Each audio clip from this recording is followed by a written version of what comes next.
हो गई। कषाय मार्गणा के बाद कौन सी मार्गणा है? कौन सी मार्गणा है? ज्ञान मार्गणा। ज्ञान मार्गणा में 5 ज्ञान, कुमति कुश्रुत विभंग, 3 अज्ञान, कितने हो गए? 8। इसमें से आप क्या क्या बना के लाओगे? क्या शांति है? देखो भी पुराना होमवर्क तो सभी खत्म हो गया है, बताओ क्या क्या बना के लाओगे? 5 बना के लाओगे पूरी मार्गणा? कुछ नहीं बोलोगे तो पूरा पूरा मिलेगा। ठीक है, ज्ञान मार्गणा बना के लाना, आशीर्वाद। क्या कर सकते हैं, ज्ञान मार्गणा बना के आप लाओगे, अपन चलते हैं आगे। फिर ज्ञान के बाद में कौन सी है? संयम। संयम में आप कितना बना के लाओगे? पूरा ही लेना है आपको, मतलब संयम में क्या बना के लाओगे? अभी करनी है, संयम करनी है। ठीक है, मुझे क्या, मुझे लगा कठिन करवाऊंगा, आपको सरल करवा देता हूँ मैं। सरल मैं आपको देना चाहता था घर के लिए, लेकिन क्या कर सकते हैं, भाग्य से ज्यादा आपको नहीं मिल सकता। 324 नंबर की गाथा है। सन्नाण पंचयादि दंसण गणपदोत्ति सगुणोगम मणपजव परिहारे नवरिण संडिथिहार दुगम। सन्नाण पंचयादि संज्ञान 5 से लेकर के दंसण मग्गण दर्शन मार्गणा के पदों तक सगुणोगम अपने अपने गुणस्थान में बताए गए ओघ के अनुसार है। इतनी सी विशेषता है कि मनः पर्याय ज्ञान में और परिहार विशुद्धि में क्या विशेषता है? मनः पर्याय ज्ञान और परिहार विशुद्धि में क्या विशेषता है? साथ में नहीं होते, बढ़िया। और उसके अलावा क्या विशेषता है? पुरुष वेद को ही होता है और स्त्री वेदी नपुंसक वेदी को ना परिहार विशुद्धि होता है, ना मनः पर्याय होता है, ना हारक द्विक होता है। ठीक है, तो जो मनः पर्याय मार्गणा बनाएंगे, तो मनः पर्याय मार्गणा में क्या करेंगे? 6वें गुणस्थान से चालू करना है। 6वें गुणस्थान की उदय योग्य प्रकृतियां कितनी हैं? 6वें गुणस्थान की उदय योग्य प्रकृतियां कितनी हैं? अरे देख के बता दो। 51, 81, 81 है प्रकृतियां उदय योग्य। अब उस 81 में कुछ करोगे क्या आप? 81 में कुछ कम कर सकते हैं क्या? कम कर सकते हैं। क्या कम करोगे? तीर्थंकर प्रकृति कम करोगे? नहीं कम करोगे। अरे मनः पर्याय ज्ञान के लिए पूछ रहा हूं भैया। मनः पर्याय ज्ञान मार्गणा के अंतर्गत 6वें से चालू करेंगे, क्योंकि गुणस्थान 6वें से ही चालू होता है मनः पर्याय ज्ञान। तो मनः पर्याय ज्ञान में क्या तीर्थंकर प्रकृति को आप रख सकते हो क्या उदय योग्य में? क्यों नहीं रख सकते हो? क्योंकि 12वें गुणस्थान होता है, 12वें गुणस्थान के आगे गुणस्थान होते नहीं उसमें। वो 13वें में ही क्या उदय आती है? तीर्थंकर। तो एक तो वो घटा दो, उसके अलावा और कुछ घटा सकते हैं क्या? और कुछ घटा सकते हैं क्या? अक्षत क्या घटा सकते हैं? स्त्री वेद और नपुंसक वेद और आहारक द्विक। तो ये 4 प्रकृतियां और कम कर देना। कितनी मिल जाएगी आपको? 75। उन 75 में 77 क्यों हो गई? 81 थी ना? तीर्थंकर प्रकृति घटाई, अच्छा वो 81 में आपने घटाई रखी है इसलिए। ठीक है, तो ऐसे करके 4 प्रकृतियां माइनस करनी है, तो आपके पास आ जाएगी 77। 77 को आपको बना के लाना है, सिंपल है, कोई ज्यादा तकलीफ नहीं है। तो वही यहाँ लिखा है नियम मन पज्जव परिहारे मन पर्याय ज्ञान, और जो परिहार विशुद्धि संयम है उन दोनों के लिए नवरी विशेषता इतनी है, संढ इत्थि यानी नपुंसक स्त्रीवेद हार्दुगम आहारक द्विक इनमें नहीं पाए जाते हैं। इस प्रकार से हो गया। दर्शन मार्गणा सिंपल है, आप करके ले आना। करके ले आओगे ना? हाँ तो बोलो नहीं। पिछले शिविर के बाद एक फोन आया मेरे को कि एक महिला का फोन आया, बोले भैया आपके शिविर से बहुत लाभ हुआ। मैंने क्या आप आए थे क्या? बोले नहीं मैं तो नहीं आई थी, लेकिन क्या है मेरे पति देव आए थे। तो क्या क्या अच्छा धर्मात्मा, मतलब क्या चेंज है उनके जीवन में?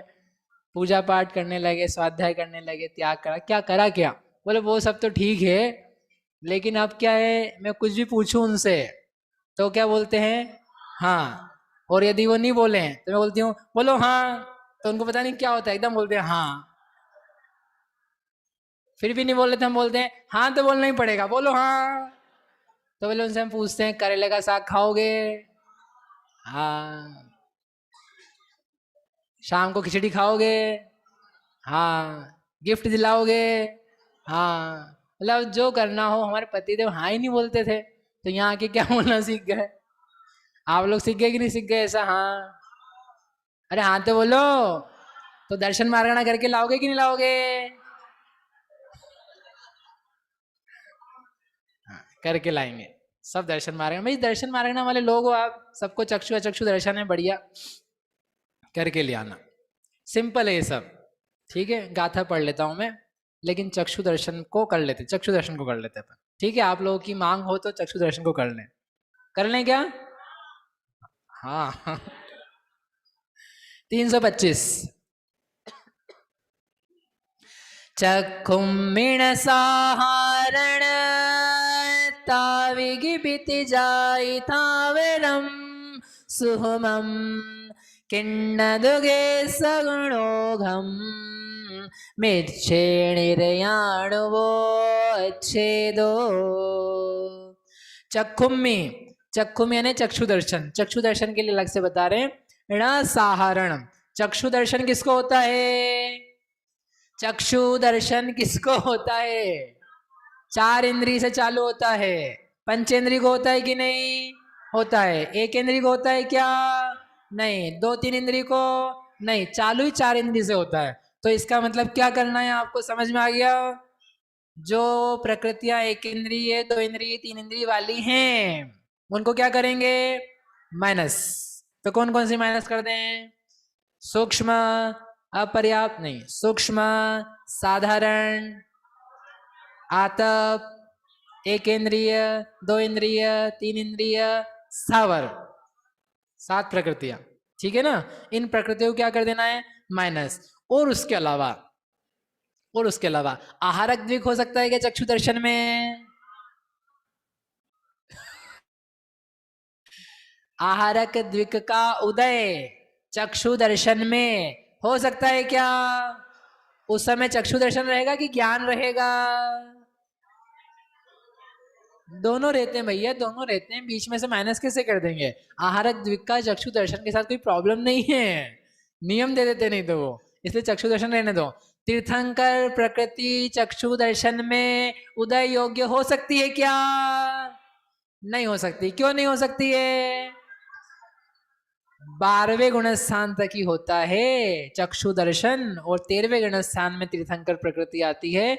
इसलिए इसलिए क्या करेंगे, इसको भी घटाना पड़ेगा। तो वही लिखा है यहाँ, चक्षुम में जो चक्षु दर्शन है उसमें साधारण, साधारण, ताव यानी ताप, इगी बी ती जाई एक दो तीन चार तीन इंद्रिय जातियां, थावरम सोमम स्थावर और सूक्ष्म, ये सारी प्रकृतियां नहीं होती हैं। इन सबको घटा दो तो 114 प्रकृतियां उदय योग्य है, ठीक है। गुणस्थान कितने बनाएंगे, 1 से 12।